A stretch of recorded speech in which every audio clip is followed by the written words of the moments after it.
దేశంలో ఇప్పుడున్న ఉద్రిక్తమైన పరిస్థితుల నేపథ్యంలో సినిమాలు విడుదల చేయడానికి కూడా ఆలోచిస్తున్నారు దర్శక నిర్మాతలు.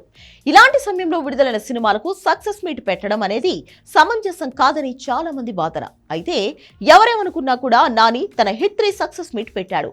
దీనిపై ఇండస్ట్రీ నుంచి కొన్ని భిన్నాభిప్రాయాలు వచ్చాయి. అయితే తాను ఎందుకు ఈ సక్సెస్ మీట్ పెట్టాల్సి వచ్చింది అనే దానికి చాలా క్లారిటీ ఇచ్చాడు. నాని ఆయన చెప్పింది విన్న తర్వాత నిజమే కదా అనిపిస్తోంది.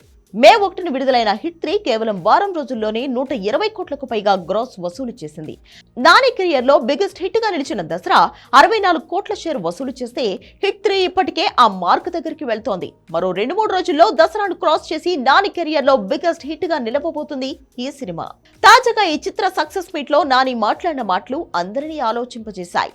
భారత్ పాకిస్తాన్ మధ్య ప్రస్తుతం ఏర్పడిన ఉద్రిక్త పరిస్థితుల నేపథ్యంలో ఇప్పుడు మన సినిమాకు సక్సెస్ మీట్ ని నిర్వహించడం అంత అవసరం అని తన టీం కూడా అడిగారని చెప్పాడు నాని.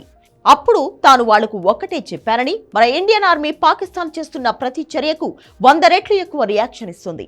వాళ్ల కుట్రలను మొత్తం భగ్నం చేస్తుంది.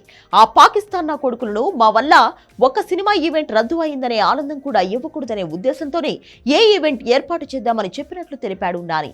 కాస్త ఆలోచించి చూస్తే నాని చెప్పింది కూడా నిజమే. హిట్ 3 సక్సెస్ మీట్ మాత్రమే కాదు, మన దేశంలో చేయాలనుకునే ఏ పని కూడా ఈ పరిస్థితుల వల్ల ఆగిపోకూడదు. అదే జరిగితే నిజంగానే పాకిస్తాన్ తమ వల్ల భారతదేశంలో చాలా పనులు ఆగిపోతున్నాయని లేనిపోని ఫేక్ న్యూస్ ప్రచారం చేస్తుంది. ఇప్పటికే వాళ్ళు ఆవగింజంత చేసి ప్రపంచ దేశాల ముందు గుమ్మడికాయ అంత చేశామని ప్రచారం చేసుకుంటున్నారు. అలాంటిది నిజంగానే మనం పనులు ఆపుకుని కూర్చుంటే వాళ్ళు దాన్ని కూడా అడ్వాంటేజ్ గా తీసుకునే ప్రమాదం లేకపోలేదు. అలా చేస్తే అది మన ఇండియన్ ఆర్మీని కూడా అవమానించినట్లే. జాగ్రత్తగా ఉంటూనే ఏ ఒక్క పని కూడా ఆగకుండా చేయాలి. అప్పుడే ఆ పాకిస్తాన్ వాళ్లకు అర్థమవుతుంది వాళ్ళు ఏమీ పీకలేకపోతున్నామని.